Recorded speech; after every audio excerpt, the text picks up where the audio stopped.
மாவு ஆடுறாங்க பாருங்க, வரல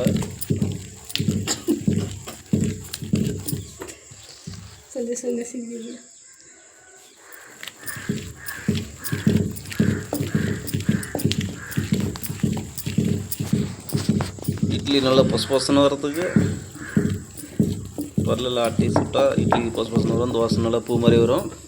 இங்கே பாருங்கள் எல்லாம் ஆட்டி வச்சுக்கிறாங்க. இதுலேயும் பாருங்கள், இது வந்து 2 விதமாக இருக்குது பார்த்தியா, அரிசி மாவும் உளுத்த மாவும் தனித்தனியாக. பழைய காலத்து முறை தான். ஆட்டுக்கல் ஆட்டி இட்லி தோசை சுட்டால் சூப்பராக இருக்கும். நானும் கொஞ்சம் ஆடுறேன்.